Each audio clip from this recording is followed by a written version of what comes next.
구호 준비. 구호 시작. 찾아보자, 말해보자, 데려오자, 얍. 예, 감사합니다. 먼저 말씀, 내 인생에 있어서 성경은 무엇인가? 지난주 말씀 요한복음 1장 1절 복습하겠습니다. 시작. 태초에 말씀이 계시니라. 이 말씀이 하나님과 함께 계셨으니 이 말씀은 곧 하나님이시니라. 요한복음 1장 1절 말씀. 아멘. 자, 지난주 여러분이 하루에 30회씩 복습하신 말씀이고요. 오늘 새롭게 암송할 말씀, 말씀의 중요성 두 번째죠. 영원히 존재하시는 하나님의 말씀. 자, 하나님의 말씀은 영원히 존재하는 유일한 것입니다. 마태복음 24장 35절 같이 세 번 반복해서 읽겠습니다. 시작. 천지는 없어질지언정 내 말은 없어지지 아니하니라. 천지는 없어질지언정 내 말은 없어지지 아니하리라. 천지는 없어질지언정 내 말은 없어지지 아니하리라. 아멘. 천지는 없어지는 거예요? 안 없어지는 거예요? 없어져요. 천지는 여러분 보시면 하늘, 땅 없어집니다. 근데 말씀은요? 없어지지 않아요. 왜냐하면 하나님이 곧 말씀이기 때문에 하나님이 사라지지 않는데 말씀도 사라지지 않는다는 것입니다. 믿습니까? 그러니까 우리가 지금 말씀을 마음속에 새기고 말씀을 묵상하고 암송하고 없어지지 않을 것을 여러분의 양식으로, 여러분의 지금 자산으로 축적해 나가는 거예요. 얼마나 확실한 투자입니까? 자, 다시 한번 세 번 반복하겠습니다. 시작. 천지는 없어질지언정 내 말은 없어지지 아니하리라. 천지는 없어질지언정 내 말은 없어지지 아니하리라. 천지는 없어질지언정 내 말은 없어지지 아니하리라. 아멘. 자, 두 사람씩 짝을 지으시고요.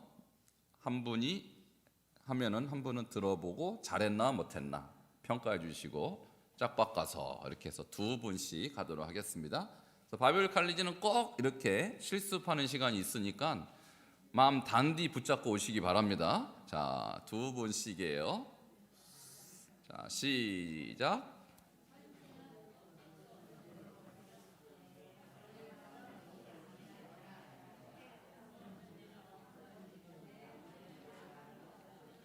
자, 짝을 못 찾는 분은 우리 전도사님이 가만 계시지 마시고 짝을 빨리 찾아주세요. 짝 못 찾는 분 계십니다, 지금.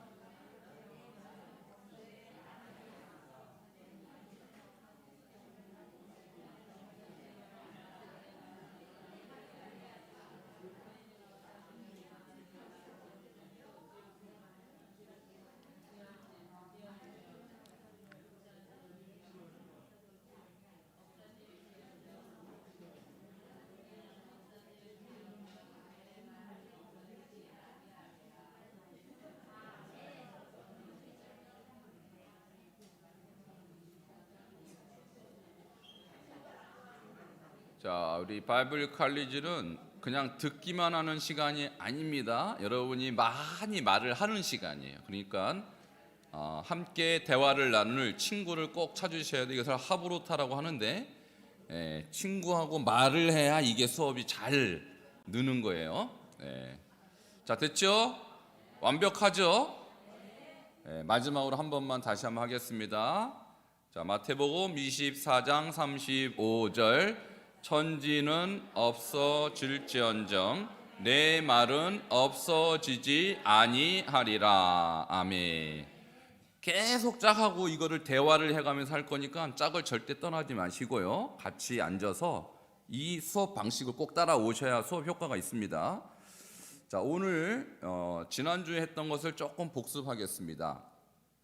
자, 히브리 신학과 헬라 신학에 대해서 지난주 그림을 잠깐 보여주시면, 히브리 신학의 특징이 뭐죠? 히브리 신학은 실천하는 신학. 그러니까 뭔가를 들었다면 그 사람은 반드시 뭘 생각하냐면 어떻게 실천할까를 생각한다는 거예요. 히브리 신학은. 그러니까 동사적으로 이해하는 거예요. 명사가 아니라 동사. 뭔가를 해야 되는구나 이렇게 여긴다라는 거예요. 자, 헬라 신학은요 어떤 특징이 있습니까? 생각하는 신학이에요. 어떻게 생각할까? 어떻게 이해할까? 자, 이해했으면 끝난 거예요. 잘한 거예요. 그리고 시험을 봐서 이해한 것을 잘 기록하면 훌륭한 학생으로 칩니다. 지금까지 학교 교육이 다 그랬어요. 그죠? 시험 치고 100점. 자, 근데 그 사람이 그 배운 것을 실천하는지 안 하는지에 대해서 평가합니까? 안 합니까? 점수가 끝이에요. 더 이상 평가하지 않아요. 그것이 학교 교육이에요. 여러분 지금 다 그래서 무슨 교육 받으신 거예요? 학교 교육. 그러니까 헬라식 교육을 받으신 거예요. 초, 중, 고, 대학까지 똑같이 그런 식으로 헬라화된 교육을 다 받습니다. 전 세계 다 똑같습니다. 근데 유일하게 히브리적으로 공부하는 나라가 어느 나라일까요? 그렇죠. 히브리 민족 이스라엘은 점수로 평가하지 않아요. 부모가 아이들을 볼 때, 학교 선생님이 학생들을 볼 때 뭘로 평가하냐면 실천했는지 안 했는지까지 봐요. 그래서 안 했으면 모르는 걸로 쳐요. 야, 너 아직 모르는구나. 다시. 그래서 반복 교육이 그래서 나오는 것입니다. 그래서 우리가 하가는 반복이죠. 왜 제가 반복시키는지 여러분 이해되시죠? 저는 헬라적 교육을 시키는 사람이 아니라 히브리적 교육 방식을 저는 실천하는 사람이에요. 제가 대학교 때 전공이 뭔지 아세요? 신학이 아니고 저는 교육학이 저희 대학 때 전공이에요. 그러니까 수많은 교육 이론 다 배웠겠죠. 어마어마한 이론을 다 배우고 어마어마한 학자들의 이론을 다 배웠지만 히브리 신학, 히브리 교육 방식을 배우고 나서 다 접었어요. 다른 건 다 의미가 없다. 아무리 무슨 멋진 말로 그것을 포장해도 다 무의미하다. 히브리 교육 하나만 제대로 배워도 세계적인 교육가가 될 수 있는 것입니다. 또 교육도 그렇지만 신학도 마찬가지예요. 제가 앞으로 여러분에게 성경을 이제 해석하는 것은요, 오늘은 로마서를 해석할 텐데 여러분 한 번도 못 들어본 해석을 들을 거예요. 이 해석을 듣는 순간 여러분은 로마서를 지금까지 잘못 배웠거나 아니면 아예 모르는 거나 충격을 받아요. 그러니까 이제 히브리와 헬라의 차이가 이렇게 크다는 사실을 우리는 이제 알 수가 있습니다. 그래서 히브리식 믿음과 헬라식 믿음 지난주에 제가 다뤘습니다. 어떤 차이가 있냐면 히브리식 믿음은 몸으로 행동하는 믿음이에요. 그죠? 행동의 언어. 그러니까 믿음에 따른 뭐가 같이 따라옵니까? 행동. 그냥 동사적이고 행동화된 믿음을 히브리식 믿음이라고 하고, 헬라식 믿음은요 머리로. 얘가 이해했어요. 그렇게 믿음이구나. 오케이. 말씀을 내가 이해했고 깨달았고 지식적으로 다 동의해요. 우리가 예수님이 돌아가셨고 부활하셨고 재림하신다. 머리는 다 이해해요.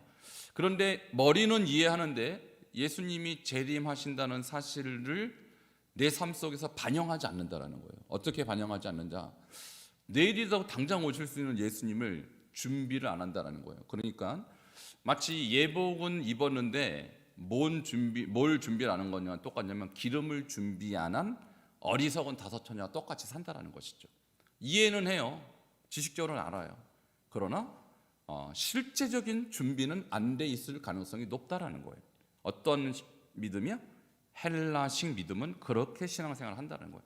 알고 있기 때문에 실천하고 있을 거라는 어떤 오해와 착각 속에 빠져 있다는 것이죠. 자, 이 두 세계는 전혀 다른 세계라는 것입니다. 그래서 이제 여러분의 신앙이 헬라식 믿음에서 지금 히브리식 믿음으로 지금 잘 옮겨지고 있습니까? 조금 어려우시죠? 쉬운 건 아니에요. 그러면 헬라식 믿음은 머리로만 하면 되니까 별로 많이 안 움직여도 되는데 히브리식 믿음은 뭐까지 따라와요 지금? 몸까지. 근데 몸이 잘 따라와요? 안 따라와요? 안 따라와요. 여러분 운동도 그렇잖아요. 운동도 눈으로 볼 때 탁구 어떻게 치면 잘 치는지 여러분 운동선수들 보면 잘 치죠? 그렇게 쳐져요? 안 쳐져요? 안 쳐져요. 그죠? 수영하는 선수들 보면 수영 잘하죠. 저렇게 하면 되겠구나. 머리로는 이해합니다. 근데 그렇게 헤엄이 돼요, 안 돼요? 왜 안 될까요? 본다고 이해한다고 되는 게 아니죠. 자기가 직접 연습을 하고 물속에 뛰어들고 공을 직접 쳐보고 그것도 수없이 반복하고 그래야 그것이 쳐지는 거지. 눈으로 봤다고 내가 머리로 이해했다고 되는 게 아니라는 거예요.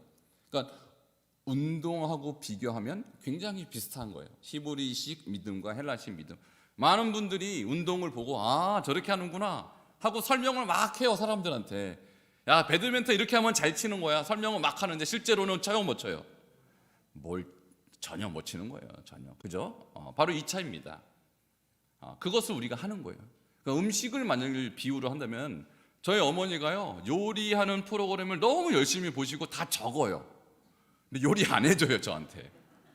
그래서 제가 여러 번 여쭤봤어요. 엄마, 그거 왜 보세요? 왜 적는 거예요? 취미래요, 그게. 보고 적는 게 취미래요. 근데 음식은 안 해주는데 그게 무슨 소용이 있을까, 과연. 그러니까 눈요기. 음식을 되게 안 해주셨어요, 저희. 그러니까 우리가 음식을 만들고 먹어야 의미가 있지, 그것을 제가 눈으로 보고 손으로 이렇게 하는 거나 적으면 무슨 소용이냐 이 말입니다. 그러니까 신앙생활을 딱 그렇게 하는 거예요. 설교를 듣고 그 말씀 좋네, 적기도 하고 요약도 하고 다 갖고 있는데 그리고 나서 덮어버리면 무슨 소용이냐 이 말이죠. 그죠? 그러니까 지금까지 우리가 신앙생활을 잘해왔습니까? 잘못해왔습니까? 잘못해온 거 인정하시죠? 제가 막 여러 번 혼내고 그래야 되겠습니까? 더 이상? 스스로 인정하세요. 내가 헬라식으로 믿음 생활을 해왔구나. 그러니까 내가 잘못한지도 모르고 그냥 나는 이해했고 다 안다고 생각했는데 실제로는 하나도 행동으로 옮겨지지 않아 놓고서 내가 이해했기 때문에 잘했다고 생각하는 것이 지금까지 제가 여러분을 지금 비판하려고 하는 것이 아니라 지금까지 기독교가 2000년간 그렇게 생활해 왔다라는 거예요. 그러니까 여러분 탓이 아니에요. 여러분 잘못이 아니에요. 지금부터 눈을 뜨시기 바랍니다. 그러니까 이게 눈이 열려야 여러분이 제2의 종교 개혁을 일으킬 수가 있는 거예요. 그러니까 1500년 동안 기독교가 아무 문제 없는 줄 알고 왔다가 마틴 루터가 이거 아닌데 뭐가 문제지 다 의식을 갖고 있는데 실제로 개혁한 사람은 1500년이 지나서야 개혁을 했는데, 사실 제가 루터 얘기를 다음에 하겠습니다만 루터도 헬라적 사고를 갖고 있던 사람이에요. 그래서 히브리적인 방식으로 개혁한 것은 아니에요. 그도 이론적으로만 개혁했고 실제적으로 번역시킨 것은 아닙니다. 그래서 그의 개혁은 엄밀히 말하면 절반의 개혁이에요. 절반의 개혁. 그래서 500년 전에 종교 개혁했는데 지금 500년 이후에 기독교가 과거의 캐톨릭으로 다시 돌아간 그런 시국이 됐어요. 그러니까 알긴 알지만 실천하지 않는 기독교. 자, 그럼 그것에 대해서 우리는 이제 문제의식을 느끼고 제2의 종교개혁을 일으켜야 되는 것입니다. 왜 아멘들을 안 하세요? 두려우세요? 종교개혁 한다니까? 여러분 걱정하세요. 여러분이 안 시킬 테니까, 제가 할 테니까 걱정하지 마시고, 그렇다고 루터처럼 그렇게 떠들썩하게 하는 게 아니에요. 그냥 제 자신이, 여러분 자신이 말씀대로 살면 그것이 개혁입니다. 지금 그런 사람이 필요한 것이지 얼마나 지식적으로 뛰어난가. 지식자들은 많아요. 박사들도 많고 아는 사람들은 너무 차고 넘쳐요. 근데 실천을 안 해서 그렇지. 자, 여러분이 지금 이 과목을 배우면서 여러분에게 중요한 것은 뭐냐면 내가 헬라식과 히브리식을 머리로 이해하는 것이 중요한 게 아니라는 사실, 그리고 여러분 이제 행동하는 그리스도인으로 바뀌면 그것이 이 과목을 잘 배웠다는 사실을 꼭 기억하시기 바랍니다. 자, 그러면 지난주에 핵심어가 믿음인데요. 자, 믿음 다시 보면요, 이렇게 나와 있어요. 믿음을 히브리어로 뭐라 그래요? 자, 이건 꼭 아셔야 돼요. 믿음이란 것은 에무나구나. 이건 지식적인 것이지만은 요 정도는 아셔야 돼. 에무나에서 동사가 아멘, 아만이 나왔죠. 그래서 에무나는 믿음이고 믿습니다, 동의합니다, 내가 인정합니다. 그것에 아멘. 우리가 늘 아멘 아멘 하는 것은 바로 에무나의 동사형을 우리가 지금 히브리어로 말하는 거예요. 그럼 구약에서 예전에 개역 성경 시절에는 믿음이라는 단어가 딱 한 번 하박국 2장 4절에 나왔어요. 지금 이제 개역 개정으로 바뀌면서 3번 나오는데 이 중요한 단어가 왜 그렇게 적게 나왔나? 왜 이렇게 적게 출연하나 구약에서? 그것은 에무나라는 단어가 적게 출연하는 것이 아니라 에무나에 대한 번역이 다양하게 번역됐기 때문이에요. 그러니까 믿음이라고 번역된 것은 딱 3번뿐이에요. 나머지는 다 신실, 진실, 충성 이런 식으로 번역됐다라는 거예요. 자, 그렇다면 에무나, 믿음은 뭐와 관계 있는 거예요? 신실한 삶과 관계 있고, 진실된 삶과 관계 있고, 충성된 행위와 관계 있다라는 거예요. 자, 동사적이죠. 그런 것을 우리가 모르고 믿음을 나의 어떤 이해, 나의 어떤 지식 이 차원에서 머물렀기 때문에 우리가 믿음이 반쪽짜리 믿음으로 머물러 왔다라는 것입니다. 자, 그럼 여기에서 보라 그의 마음은 교만하여 그 속에서 정직하지 못하나 의인은 그의 믿음으로 말미암아 살리라. 자, 이 말에 대해서 우리가 이제는 한마디로 꿰야 돼요. 저 말씀에 대해서 여러분 아주 깊이 있게 이해해야 되고 여러분이 정통해야 됩니다. 왜냐하면 하박국 2장 4절이 로마서 1장 17절에 인용됐고 로마서 1장 17절을 마틴 루터가 종교개혁의 모토로 삼았기 때문에 우리 개혁교회, 가톨릭이 아닌 우리 개혁교회의 주제구절이 바로 하박국 2장 4절이에요. 저거 잘못 이해하면 우리 개신교를 잘못 이해한 거예요. 그런데요, 놀랍게도 제가 수많은 목사님들, 수많은 신학자들, 성도님들은 말할 것도 없고 저 하박국 2장 4절을 제대로 해석하는 분을 본 적이 없어요.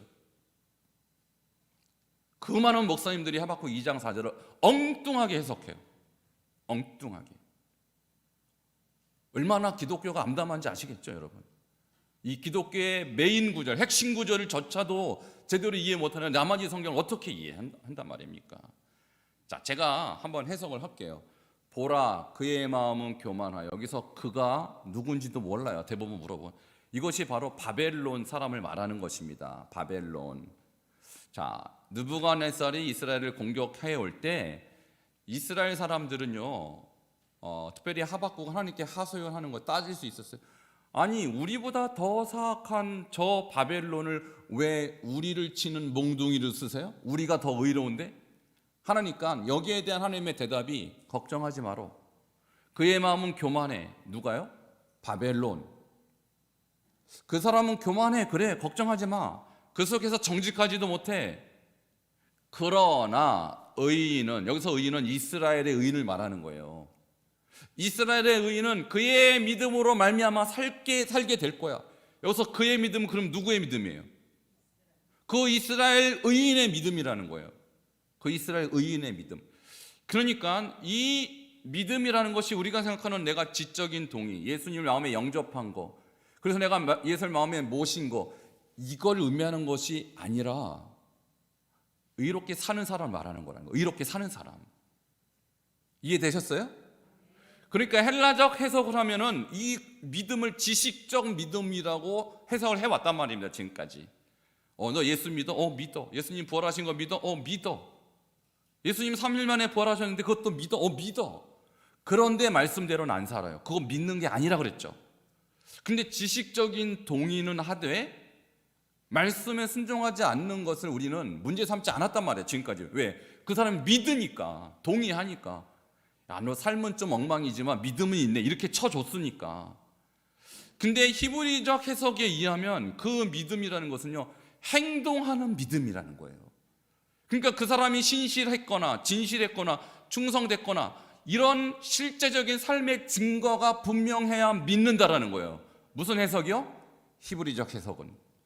그럼 여기서 의인은 예수님을 마음에 모셔서 지적으로 내가 동의한 사람이 아니고 예수님을 마음에 모셔서 예수님의 가르침대로 경건하게, 신실하게, 진실되게 주님의 삶, 이 말씀에 충성되게 산 사람을 의인이라고 부르는 겁니다. 자, 이제야 좀 이해가 되셨어요? 근데 이렇게 이해를 안 한다라니까요. 교회에서 많은 목사님들이. 제가 그런 목사님들 한두 번 본 게 아니에요. 이렇게 해석해요. 대부분 목사님들 뭐라고 해석하냐면, 인간이 어떻게 정직하게 살아? 다 죄짓지. 제가 직접 들은 거예요. 목사님들한테. 목회하다 보면 성도님들이 어떻게 죄 안 짓고 살아? 다 죄짓지. 그러니까 예수님을 마음에 믿기만 하면 돼. 이렇게 가르쳤단 말입니다. 지금까지. 한두 번 들은 게 아니에요. 목사님들한테. 자, 그렇게 가르친 결과가 뭘까요? 성도님들이 그래, 내가 예수를 마음에 믿기만 하면 죄는 좀 지어도, 이렇게 오해한다니까요. 그럼 저기에 믿음이란 단어의 반대말이 뭘로 나와 있습니까? 교만한 거. 누가 교만한 거예요 지금? 바벨론 사람들이 믿음이 없으니까 교만하죠. 그죠? 저 믿음의 반대말로 또 뭐가 나와요? 정직하지 못함. 누가 정직하지 못해요? 바벨론 사람. 왜? 하나님 안 믿으니까. 그러니까 믿음은요, 교만하고 다른 모습이 있어야 된다는 거예요. 그리고 믿음은 정직하지 않음과 다른 모습이 있어야 돼요. 그러니까 결국 뭐예요? 교만하지 않고 겸손한 사람. 그게 믿음인 사람이에요. 그리고 정직한 사람. 이게 믿음인 사람이라는 거예요. 그 저기 진실성이 나오잖아요. 그래서. 그죠? 근데 이런 것이 믿음 안에서 강조되지 않은 나머지, 내가 예수를 영접했기 때문에, 예수를 내가 지금 지식적으로 동의했기 때문에 난 믿음 있고 천국 가, 이렇게 착각하고 있단 말입니다. 히브리적 해석을 하게 되면 그 사람은 믿음 없는 거라니까요. 자, 이해되셨습니까? 자, 이렇게 성경을 해석하지 않으면 다 가짜 교인 만드는 겁니다. 행동하지 않는. 지금까지요, 기독교가 500년 동안 종교개혁 이후에 저 구절을 제대로 이해하지 못해서 사실상 종교인을 만들어내는데 급급했어요. 심각한 문제입니다. 자, 이것이 지난주까지 우리가 함께 공부한 첫 번째 이 과정이었는데, 자, 지난주에 여러분이 잘 이해를 하신 것 같아요. 제가 이제 여러분 숙제한 걸 보니까 이 답들을 잘 쓰셨는데, 자, 오늘은 그러면 이 히브리 신학으로 로마서를 몇 구절을 제가 뽑아서 해석하도록 하겠습니다. 여러분 로마서 읽어보셨죠? 안 읽어보셨어요? 좀 읽어보셔야 제가 좀 대화하기가 쉬운데, 로마서를 잘 아는 분하고 이 얘기를 해야 그동안 로마서 내가 잘못 이해했구나 이렇게 되는 거예요. 지금까지 로마서를요, 너무나도 많은 분들이 잘못 이해해왔어요. 로마서 그러면 성경 중에 성경이고요, 복음 중에 복음이죠. 루터가 여기에서 종교개혁을 끄집어냈으니까. 근데 오늘 제가 히브리적으로 로마서를 다시 보면요, 여러분 지금까지 로마서를 아예 모르시는 분은 그냥 제가 오늘 얘기한 것이 여러분의 이제 로마서 이해가 될 테지만, 지금까지 로마서를 들어봤거나 했던 분은요, 이제 회개하셔야 됩니다. 내가 로마서를 잘못 이해했구나. 자, 첫 번째 로마서 1장 5절을 함께 보도록 하겠습니다. 로마서 언급하면요, 1장 5절 전혀 언급 안 해요. 로마서 강의하시는 목사님들도 그냥 다 넘어가요. 로마서 1장 5절. 아무 의미 없다고 생각하나 봐요. 근데 제일 중요한 구절 중에 하나입니다. 히브리적으로 보니까. 같이 1장 5절을 읽겠습니다. 시작. 그로 말미암아 우리가 은혜와 사도의 직분을 받아 그의 이름을 위하여 모든 이방인 중에서 믿어 순종하게 하나니. 아멘. 자, 바울이요, 로마에 있는 성도들에게 편지를 쓸 때 예수님에 대해서 이렇게 얘기합니다. 육신으로는 다윗의 혈통에서 나셨고 성결의 영어로는 죽은 자 가운데서 부활하사 능력으로 하나님의 아들로 인정되셨으니 곧 우리 주 예수 그리스도시라 하고 예수님을 소개한 다음에 그로 말미암아, 여기서 그가 누구죠? 그러니까 예수로 말미암아 우리가 은혜와 사도의 직분을 받았다는 거예요. 여기서 우리는 바울을 중심으로 한 바울의 전도팀, 선교팀을 말하는 것입니다. 한 6, 7명이 늘 선교팀을 이루어서 우르르 다녔어요. 그러니까 지금 우리가 은혜와 사도의 직분을 받고 그의 이름을 위하여, 예수의 이름을 위하여 모든 이방인 중에서 뭐 하게 하나니? 믿어 뭐 하게 하나니? 순종하게 하나니. 자, 그냥 믿기만 하면 되는 게 아니고 믿고 그다음에 뭐까지 해야 돼요? 순종하게 하나님. 이 중요한 구절을요, 로마서 해석가들이 그냥 다 넘어가 버렸어요. 왜? 뭐가 등장하니까? 부담스러운 단어 순종이 등장하니까. 이것은 로마서를 정말로 잘못 알고 있는 거예요. 바울이 이해하고 있는 믿음은요, 순종의 동의어입니다. 할렐루야. 그냥 믿기만 하면 되지 왜 순종이나 단어가 여기서 갑자기 등장했느냐 이 말입니다. 그러니까 이방인들이 예수를 믿는다는 것은 뭐까지 하는 거예요? 예수님의 말씀에 순종까지 해야 그들이 믿는 것이다. 이방인들에게 돌아다니면서 예수 믿으세요, 예수님이 우리를 위해서 죽고 부활하셨습니다, 아멘 하시고요, 받아들이세요. 그럼 그들이 아멘하고 받아들였다고 믿는 게 아니라는 거예요. 그럼 뭐까지 해야 돼요?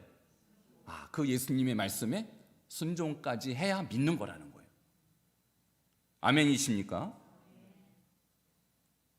근데 로마서를 아무리 제가 많은 분들의 책을 봐도 1장 5절을 해설하는 분이 없어요. 자, 그럼 1장 5절을 제가 이렇게 해설을 해봤습니다. 자, 첫 번째, 믿어 순종하게 하나니라는 말이 도대체 무슨 뜻일까? 이런 뜻이에요. 순종을 일으키는 힘이 뭐다? 믿음이다. 그러니까 여러분요, 예수님의 말씀을 듣고 예수님의 말씀대로 순종하는가 안 하는가를 보면 여러분에게 믿음이 있는가 없는가를 아는데, 왜 그러냐? 여러분이 믿음이 있으면 그 힘으로 순종까지 간다라는 거예요. 자, 이것이 믿어 순종하게 하나님에 대한 해석이에요. 두 번째, 믿음은 그래서 곧 뭐다? 순종이에요. 믿음과 순종은 동일어예요. 동일어.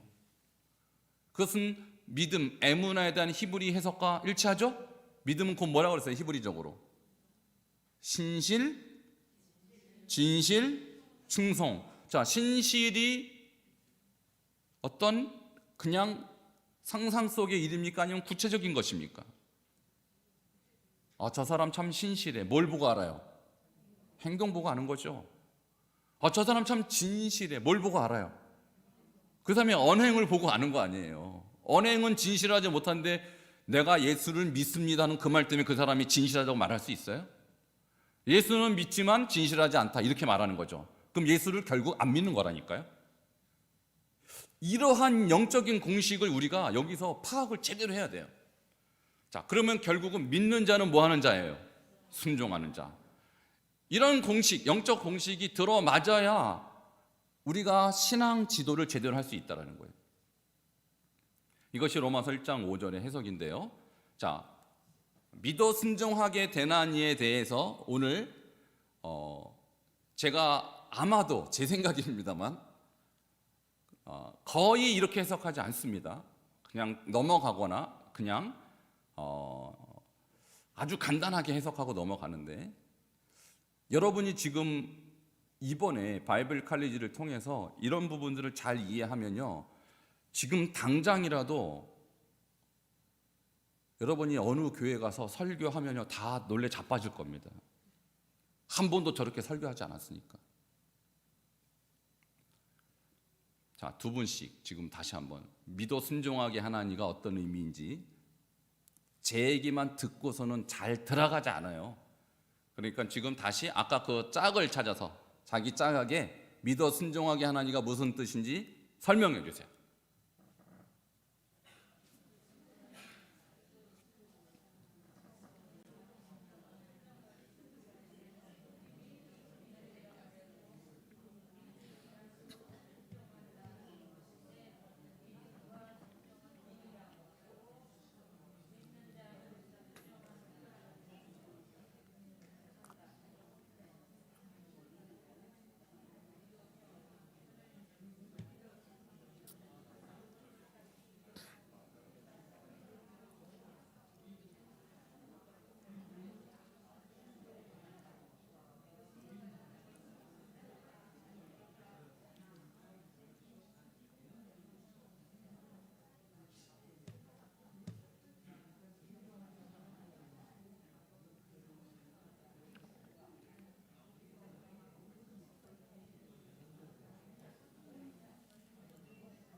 본인의 입으로 설명하는 순간 자기 것이 됩니다.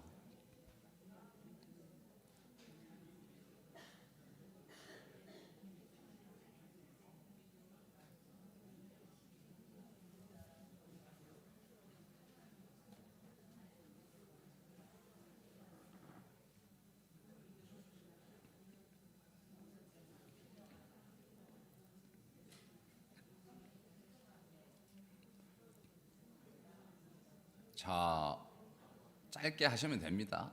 짧게 한 번씩 내 입으로 고백해 보는 거예요. 믿음이 뭔지 로마서 1장 5절을 근거로 설명해 보면 됩니다. 자, 그러면 넘어가겠습니다.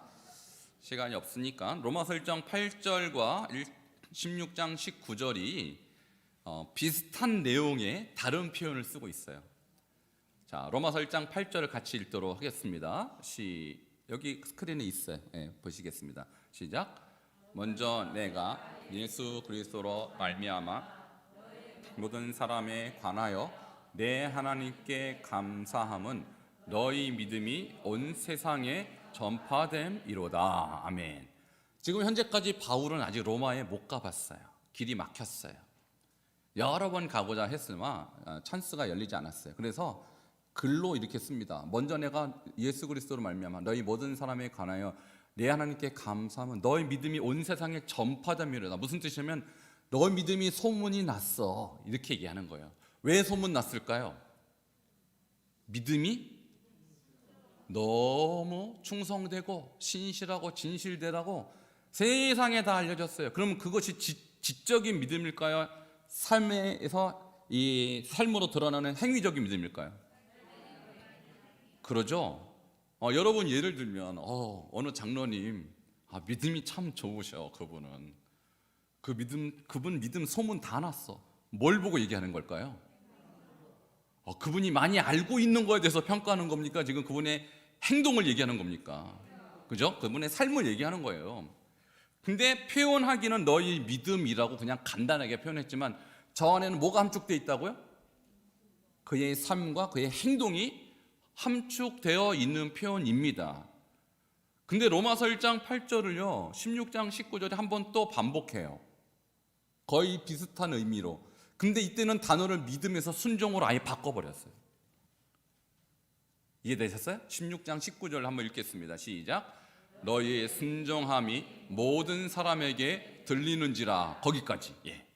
자, 너희 믿음이 온 세상에 전파됨이로다와 너희 순종함이 모든 사람에게 들리는지라. 의미가 똑같은 거 이해되시죠? 온 세상에 전파되었으니까 귀에 들린 거 아니겠어요? 그죠? 근데 여기에는 믿음이라고 쓰지 않고 아예 순종이라고 대놓고 단어를 바꿔버렸어요. 자, 그러니까 로마 사람들이 지금 예수를 어떻게 믿느냐? 예수를 잘 따라가는 거예요. 예수님의 가르침대로 순수하게, 신실하게, 충성되게, 진실되게 순종하면서 살아가고 있는 거예요. 그것을 지금 바울이 듣고 너무너무 감격해서 이렇게 격려의 편지를 지금 쓰고 있는 것입니다. 할렐루야. 그러니까 믿음과 순종의 관계가 어떤 것인지 다시 한번 증명이 됐죠. 근데 이 중요한 것을 로마서에서 순종이라는 단어를 싹 뺐다니까요. 대부분의 해석가들이. 믿음으로 구원받는 거지 행함은 구원의 조건이 아니라고. 여러분 좀 이따 제가 그 부분에서 다시 설명할 겁니다. 믿음으로 구원받는다라는 것이 뭔지, 행위로 구원받지 못하고 믿음으로 구원받는다는 말이 무엇인지 제가 그 진정한 의미를 다시 설명해 드릴게요. 어쨌든 로마서 1장과 16장 19절을 비교해 보니까 믿음은 곧 뭡니까? 순종? 확실하죠? 자, 로마서 1장과 1장 8절, 16장 19절 성경의 로마서의 첫 번째 장과 마지막 장이거든요. 근데 이 두 번에 걸쳐서 제가 나중에 조금 이것은 수준 높은 그런 용어인데 키아즘이라고 반복 기법이 있어요. 반복 기법. 성경을 쓸 때 막 쓴 게 아니고요. 반복 기법을 쓰는데 한 번 초두에 쓰고 마지막에 한 번 또 써요. 근데 약간 표현을 다르게 써요. 그러니까 믿음을 순종이라고 바꿔서 썼을 뿐이에요. 이걸 키아즘, 짝이라고 그래, 짝. 자, 1장과 마지막 장에 짝을 믿음과 순종이라는 단어로 짝을 지금 맺어주고 있다는 것이죠. 자, 두 번째 믿음은 순종인 것을 제가 사례로 든 구절들은 로마서 10장 11절과 16절입니다. 자, 11절 같이 읽겠습니다. 시작. 성경에 이르되 누구든지 그를 믿는 자는 부끄러움을 당하지 아니하리라 하니. 자, 성경에 여기서 성경 구약 성경을 말하는 거예요. 바울이 구약을 인용하면서 누구든지 그를 믿는 자는 부끄러움을 당하지 않는다. 자, 그러면은 내가 예수를 믿으면 부끄러움을 당하지 않겠구나. 언제요? 나중에 주님이 재림하실 때 주님 앞에서 부끄러움을 당하지 않겠구나. 그래서 내가 그럼 믿어야겠구나. 이런 믿음에 대한 도전을 하는데, 그런데 로마서 10장 16절은요, 이 믿는 문제를 순종의 문제로 다시 해석합니다. 자, 16절 다시 읽겠습니다. 시작. 그러나 다 그 복음을 순종하지 아니하였도다. 이사야가 이르되 주여 우리가 전한 것을 누가 믿었나이까 하였으니. 지금 로마서 10장 11장은 전체는 누구를 지금 대상으로 글을 쓴 거냐면 유대인의 구원 문제를 쓴 거예요. 유대인이 어떻게 구원을 받을지에 대해서 바울이 신학적으로 미리 예언 같은 글을 씁니다. 자, 성경에 이르되 누구든지 예수를 믿는 자는 부끄러움을 당하지 않는데 유대인들은 그 복음을 안 믿었어 라고 설명하는데, 안 믿었다고 표현하지 않고 순종하지 않았어 이렇게 표현했단 말입니다. 이해되시죠? 그러니까 유대인들은 지금 예수를 거부하고 있잖아요. 로마서를 쓸 당시에 유대인들도 거부하고 있고, 지금도 물론 대부분의 유대인은 예수님을 거부하고 있습니다만, 그럼 예수님을 믿지 않는다란 말은 곧 무슨 말이에요? 예수님의 말씀을 순종하지 아니하고 있다, 그 뜻이죠. 그러니까 저기에도 믿다와 순종이 교차되고 있어요. 키아즘처럼 상응되고 있다, 이렇게 표현할 수 있습니다. 자, 세 번째, 제가 로마서 11장 20절과 30절도 믿음의 문제와 순종의 문제가 결국은 같은 의미다라는 부분을 여러분께 말씀을 드립니다. 자, 로마서 11장 20절 같이 읽겠습니다. 시작. 옳도다. 그들은 믿지 아니함으로 꺾이고 너희는 믿음으로 섰느니라. 높은 마음을 품지 말고 도리어 두려워하라. 자, 11장 20절이 하는 내용은 이것입니다. 옳도다. 그들은, 자, 그들은 유대인을 말하는 거예요. 이방인 교회를 향해서 바울이 유대인들은 믿지 아니함으로 꺾이고는 망하고, 그런 뜻이고, 너희는 로마 교회의 성도들 말하는 거예요. 너희는 믿음으로 섰느니라. 하나님 앞에 택함 받고 하나님 백성이 되었느니라, 그 뜻입니다. 근데 30절에는요 비슷한 의미인데 믿다를 순종하다라는 의미로 다시 바꿨어요. 다시 제가 11장 30절 여러분께 해석할 건데, 함께 먼저 30절 읽겠습니다. 시작. 너희가 전에는 하나님께 순종하지 아니하더니 이스라엘이 순종하지 아니하므로 이제는 긍휼을 입었는지라. 아멘. 자, 믿지 아니함으로, 믿었으므로를 단어를 너희가 전에는 하나님께 믿지 아니하더니라고 말하지 않고 순종하지 아니하더니, 순종으로 바꿨습니다. 그러니까 믿는 문제와 순종하는 문제를 똑같이 지금 여기고 있다는 거예요. 그러니까 결론은 그거예요. 믿음은 곧 무엇입니까? 순종이라고 로마서는 계속해서 반복하면서 교차하고 있다는 거예요. 자, 이것을 우리가 로마서에서 꼭 발견하던 중요한 메시지라는 거예요. 근데 제가 본 많은 책들이 이런 거 강의를 안 했어요. 안 한 이유는 뭐냐면 순종이란 단어, 그들에게 눈에 보이지 않았다는 거예요. 오로지 믿음이란 단어만 보였는데 그것도 잘못 이해했다는 것입니다.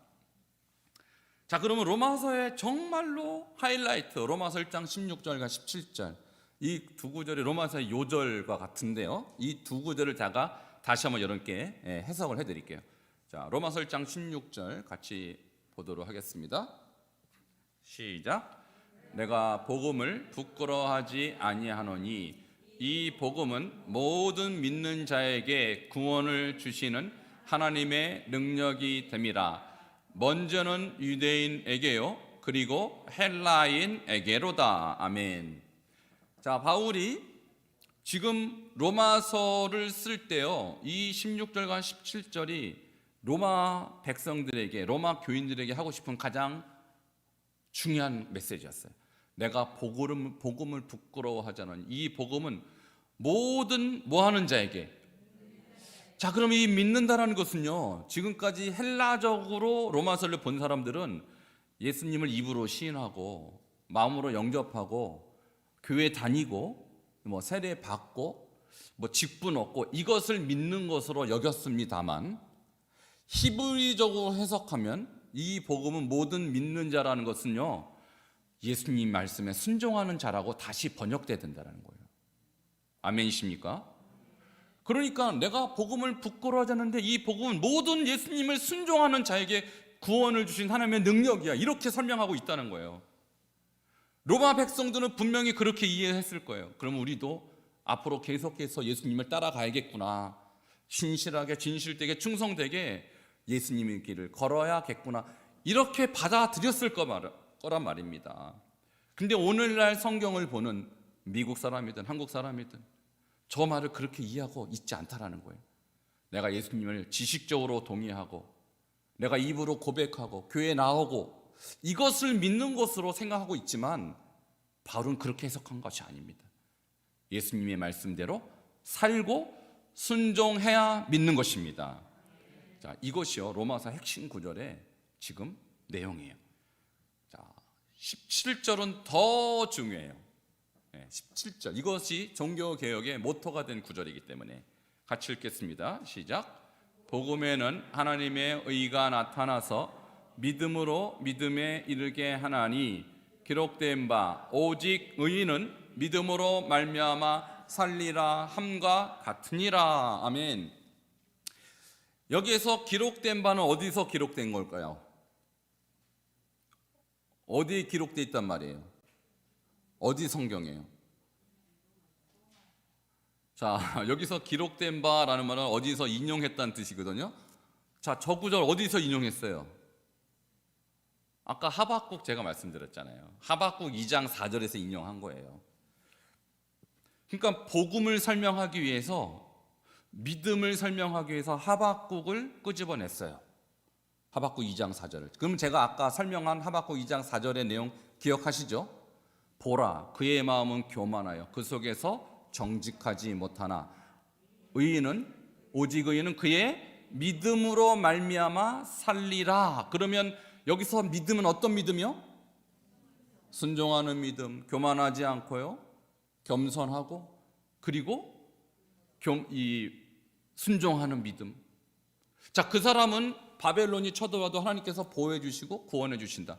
그것이 하박국 2장 4절의 내용이잖아요. 그러니까 하박국을 인용했단 말은 하박국의 개념을 그대로 썼다는 얘기예요. 그럼 어떻게 해야 되는 거예요? 지금 로마 백성들이 이 말씀을 들을 때는, 아, 우리도 그러면 하박국의 내용처럼 우리도 의인된 삶을 살아야겠구나. 근데 이 의인은 그러면 어떤 사람이라고요? 하박국에 의하면 교만하지 않은 사람, 그리고 정직한 사람. 그러니까 로마 백성에게도, 바울이 로마 성도에게도 이렇게 말한 거예요. 당신들이 의인으로 살려면 바로 하박국이 얘기했던 그 정직함이 필요하고요, 바로 그 겸손한 게 필요하고요, 그리고 순종이 필요합니다. 이렇게 강조하고 있다라는 거예요. 자, 이해되셨습니까? 그러니까 의인은 어떤 사람? 믿는 사람. 그 믿는 사람은 뭐 하는 사람? 순종하는 사람. 이 사람은 살리라는 구원받으리라, 그 뜻이거든요. 그러니까 의인이 누구냐에 대해서 우리가 다시 한번 점검을 해야 되는데, 예수를 믿는 사람이 의인이에요. 그러면 예수 믿는 사람은 어떤 사람이냐? 예수님께 순종하는 사람이라는 거예요. 이 순종 개념을 빼고 의를 생각할 수 없습니다. 자, 왜냐하면 우리가 의라는 단어를 나중에 제가 전문적으로 해석하겠지만, 의롭다, 의롭지 않다, 뭘로 판단합니까? 저 사람은 의인이야. 우리 이 전철에서 한 사람이 누가 떨어졌는데 누가 그 사람을 구하러 갔다가 자기는 죽고 그 사람을 살렸어요. 그 사람은 뭐라고 그래요? 의인. 왜요?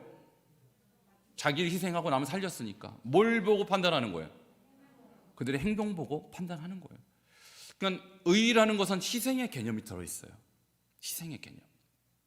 물론 개념이 여러 가지가 있지만 그 중에 하나가 희생이고요. 의에는 또 어떤 개념이냐면 정직의 개념이 있어요. 이 사람 참 의롭네. 이 사람 참 불의하네. 뭘 보고 판단해요? 그 사람의 행동 보고. 정직하지 못하면 불의한 거죠. 그러니까 이런 어떤 의인이라는 개념 속에는 당연히 행동이 수반돼야 되는 거예요. 근데 이것을 빼버렸어요. 충격적인 결과가 나오는 것입니다. 그래서 오늘 기독교가 엉망진창이 된 배경이 의인에 대한 잘못된 이해, 믿음에 대한 잘못된 이해. 그래서 엉망인데도 믿음이 있다고 쳐줘 버렸어요. 예수를 영접했다는 이유만으로 그 사람이 믿음이 있다고 쳐줘 버렸어요. 그러니 가짜와 진짜가 섞여 있는데 가짜도 진짜인 척하는 거예요. 그게 가라지예요. 그게 바로. 여러분, 제가 약간 목에 핏대를 세워서 이렇게 말하는 이유는요, 여러분이 지금 이 시국에 이 말씀을 통해서 여러분이 제대로 믿음을 갖기를 바라서 저는 이 말씀 드리는 것입니다. 진짜 이 시대 종교개혁을 해야 됩니다. 교회가 지금 이대로 가서는 안 됩니다. 저만 그런 얘기 하는 게 아니에요. 그런데 구체적으로 그러면 어떻게, 어떤 방법으로? 다 뒤집어 버릴까요? 그런다고 뒤집어집니까? 여러분, 종교개혁은 여러분이 말씀에 순종하는 것으로 개혁됩니다. 이것이 기독교고 이것이 진리고 이것이 믿음이라는 것을 여러분의 삶으로 증명하는 것이지, 개혁합시다 그런다고 개혁이 될 문제가 아니라는 거예요. 이 문제는. 자, 그래서 제가 로마서 1장 17절을 다시 한번, 자, 지금 의인은 믿음으로 말미암아 살리라의 의미를 다시 설명했고, 그 위에 복음에는 하나님의 의가 나타서 믿음으로 믿음에 이르게 한다는 또 무슨 뜻인가? 믿음이 두 번 나왔죠. 자, 더블 믿음, 쌍믿음, 두 번의 믿음이 나왔는데 믿음으로 믿음에 이른다. 무슨 뜻일까? 자, 굉장히 중요한 얘기이기 때문에 제가 이것을 해석을 안 해드릴 수가 없는데, 자, 도표로 만들었습니다. 도표로. 이것을 여러분이 소화할 수 있을지는 제가 잘 몰라요. 일단 한번 들어보세요. 이해되실지 안 되실지 모르는데, 이거 이해되시고 여러분이 이거 깨달으면 그야말로 대박입니다. 로마서가 확 열리는 거예요. 신학자들보다, 목회자들보다 여러분이 진짜 이 부분에 앞서가는 거예요. 그건 대단한 거예요. 이 부분을 여러분이 이해한다는 것은. 자, 믿음으로 믿음에 대한 해석인데, 믿음으로는 소유격, 좀 어렵죠? 에크, 이 헬라어의 에크는 소유격, 믿음으로부터, 영어로 하면 from faith예요. 믿음으로부터. 근데 소유격 전치사를 썼다고 그래요. 그러니까 일단 그렇게 알아두세요. 그 다음에 믿음에는 목적격을 썼어요. 소유격과 목적격이 뭐가 틀리냐? 소유라는 것은 어쨌든 소유하는 거예요. 뭘 소유하냐? 자신을 그리스도의 소유로 드리는 믿음이라는 거예요. 내가 그리스도의 소유가 되겠습니다. 이렇게 결심하는 믿음이에요. 그러니까 이 믿음은요, 처음 신앙생활을 할 때의 믿음이에요. 그렇지 않겠어요? 내가 예수님을 믿기 시작할 때 어떻게 믿어요? 주님, 제가 주님을 믿겠습니다. 제가 주님께 제 삶을 드립니다. 라고 주님 앞에 나의 소속을 드리는 것. 이것이 믿음으로 시작하는 믿음이에요. 그리고 이것은요, 흔히 우리가 신학적으로 하면 이신칭의적 믿음, 그러니까 내면적이고 지적인 믿음, 약간 헬라적 개념과 비슷해요. 지적인 동의가 필요하죠. 어쨌든 우리는 지적인 존재니까. 예수님이 나를 죽으셨구나, 그것을 내가 마음으로 믿고 귀로 듣고 하면서 내 마음속에 인식하고 인정하는 거예요. 그것이 믿음으로예요. 그래서 마음의 결심이 일어난 거예요. 내가 예수 믿어야겠다, 내가 이분을 따라야겠다. 여러분, 그런 적 다 있으시죠? 자, 그런 정도까지는 웬만하면 교인들이 다 있어요. 그러니까 믿음으로는 다 있어요. 근데 문제는 믿음에가 없다라는 거예요. 믿음의 두 번째 단계가 없다라는 거예요. 이것이 목적격 믿음인데, 믿음의 목적이 뭐냐면 나 잘 먹고 잘 사는 게 아니고, 나 성공이 아니고 예수 그리스도의 온전한 연합이 목적이라는 거예요. 이 목적이 분명한 거예요.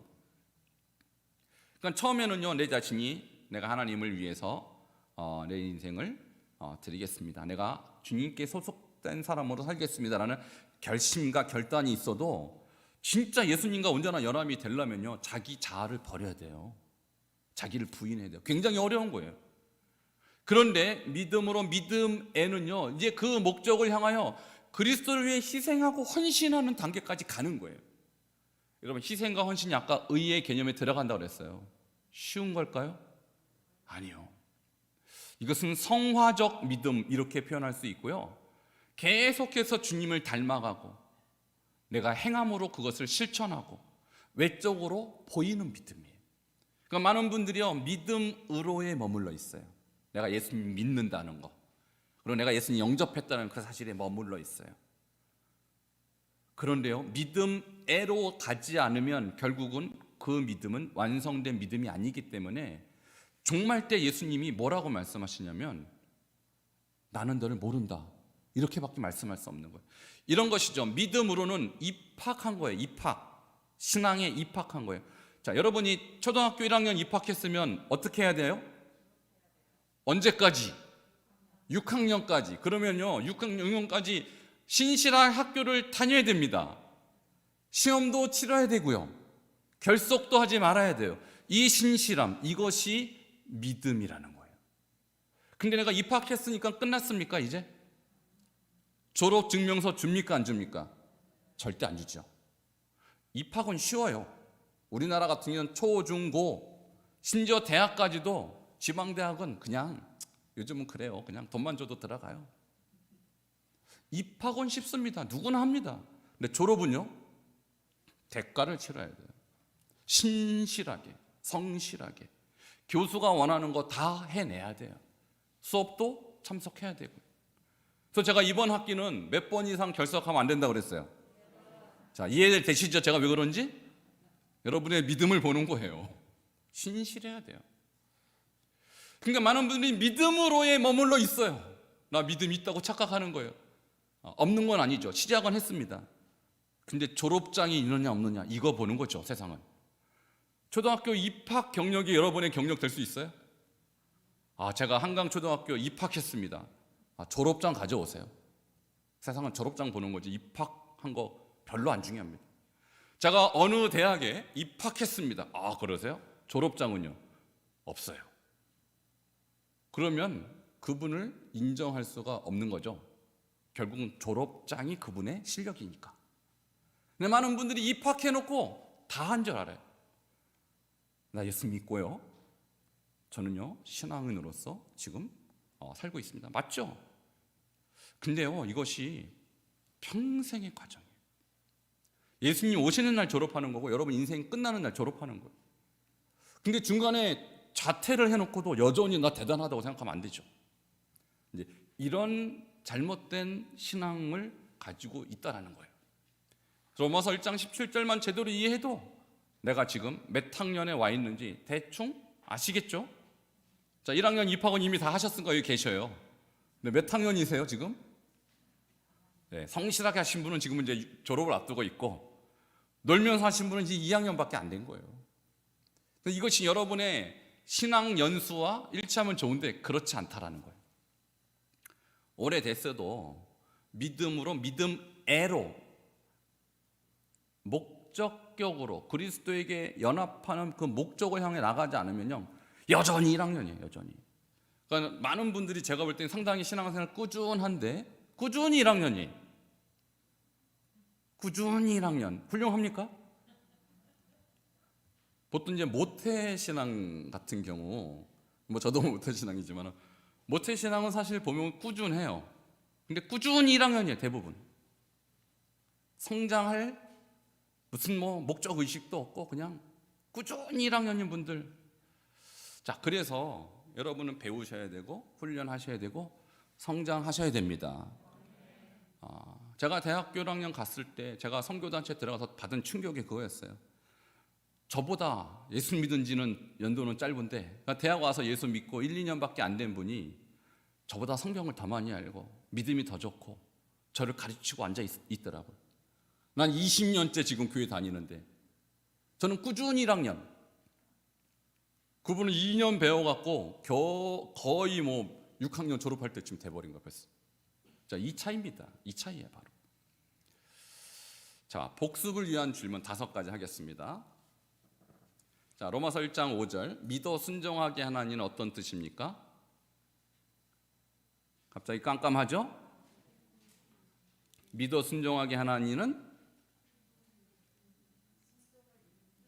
믿음은 순종의 원동력이고요, 믿음은 곧 순종이고 믿는 자는 순종하는 자다, 그런 뜻이라고 했어요. 자, 제가 답을 주면 재미없죠. 자, 지금 두 분씩 다시 짝을 만나서 1번부터 5번까지에 대한 답을 한번 스스로 해보시기 바랍니다.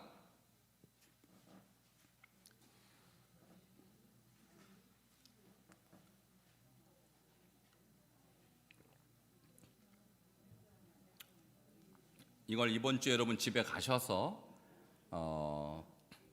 숙제로 해서 우리 카톡방에 올리시면 됩니다.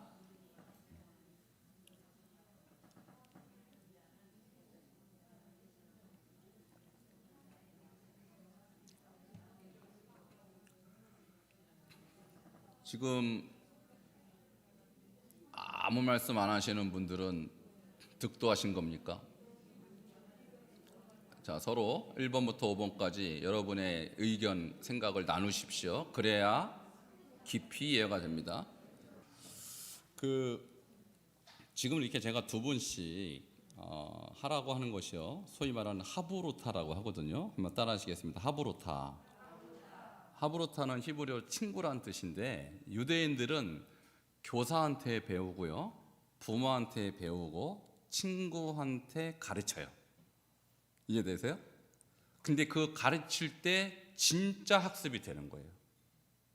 그래서 유대인들의 도서관을 가면, 우리나라 도서관은 조용하죠? 떠들면 쫓겨납니다. 걔네들 도서관은 지금 이거에 100배 시끄러워요. 여러분은 너무 하브루타를 얌전하게 하시는 거예요. 막 싸울 정도로 자기 생각을 얘기하기 위해서. 주변이 시끄러우니까 더 크게 그냥. 여러분, 그때요 지적인 개발이 폭발합니다. 그래서 유대인들은 2명 모이면 3개의 아이디어가 나와요. 그만큼 하브루타가 그들의 지식을, 그들의 지적 능력을 폭발적으로 성장시키는데, 그래서 유대인의 지적 능력을 따라갈 사람이 없어요. 이걸 여러분이 어릴 때부터 했다고 하면 지금 다 천재 되셨을 거예요. 지금이라도 하시면 천재 됩니다. 자, 말씀의 천재, 영적인 천재 되는 게 목적이니까 여러분 이렇게 해서 잘 배우고, 이제 배운 걸로 끝내지 마시고 반드시 집에서나 직장에서나 누구 한 명을 잡아서 여러분의 학생을 삼으셔야 돼요. 그래서 오늘 배운 거, 이것을 가르치세요. 제가 오늘 여러분 중에 한 분에게 어젠가 그전가 이런 얘기를 들었어요. 직장에 있는 동료 크리스찬이었던 모양인데 이 얘기를 했대요. 헬라 신학과 히브리 신학이 하니까 전혀 모르더래요. 알 리가 있나요? 여러분, 아는 것도 중요하지만 더 중요한 것은 여러분이 이것을 통해서 여러분의 관점이 바뀌고 삶이 바뀌어야 됩니다. 그래서 여러분의 변화가 개혁이에요. 이것이 개혁이고 이것이 진정한 변화인 것입니다.